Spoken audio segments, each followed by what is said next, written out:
नमस्कार शेतकरी मित्रांनो, हवामान मराठी या यूट्यूब चॅनलमध्ये आपले स्वागत आहे। आता राज्यात पुढील 2 दिवस हलक्या पावसाचा अंदाज वर्तवण्यात आलेला आहे।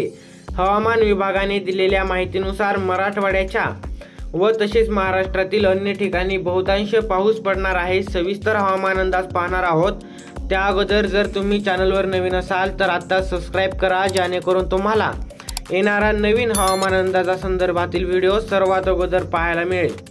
तर हवामान अंदाज विभागाने दिलेल्या माहितीनुसार मराठवाड्याच्या उत्तर भागापासून मंदारच्या आखातापर्यंत वाऱ्याची द्रोणिका रेषा तयार झालेली आहे आणि त्यामुळे बंगालच्या उपसागरातून बाष्पयुक्त वारे राज्याच्या दिशेने येत आहेत। परिणामी पुढील 2 दिवस कोकण, मध्य महाराष्ट्र, मराठवाडा आणि विदर्भात तुरळक ठिकाणी हलक्या ते मध्यम पावसाचा अंदाज आहे।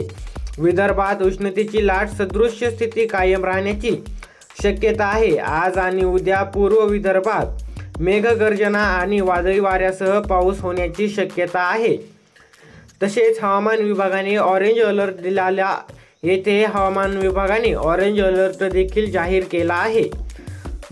तर आज कोणकोणत्या ठिकाणी अलर्ट देण्यात आलेला आहे पाहूयात। आपण आता सविस्तर पाहणार आहोत कोणकोणत्या ठिकाणी ऑरेंज अलर्ट जाहीर करण्यात आलेला आहे। तर पाहायला गेलं तर आज कोल्हापूर, सांगली, सोलापूर, धाराशिव, बीडमध्ये येलो आणि ऑरेंज अलर्ट देखील आहे। तसेच जालना, वाशिम, अमरावती, नागपूर, गोंदियामध्ये देखील हवामान विभागाने अलर्ट दिला आहे। तसेच पाहायला गेलं तर भंडारा, यवतमाळ, गडचिरोली आणि चंद्रपूरमध्ये देखील वादळी वाऱ्यासह पावसाचा अंदाज आहे।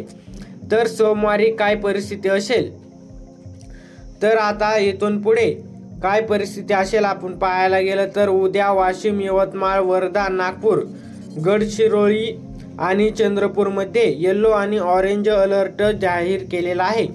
तसेच भंडारा आणि गोंदियामध्ये देखील अलर्ट घोषित करण्यात आलेला आहे। महाराष्ट्रामध्ये आता बहुतांश ठिकाणी पावसाचा जोर वाढलेला आहे। तसेच बीडसह अनेक भागांमध्ये वादळी वाऱ्यासह पाऊस होण्याची शक्यता आहे। धन्यवाद।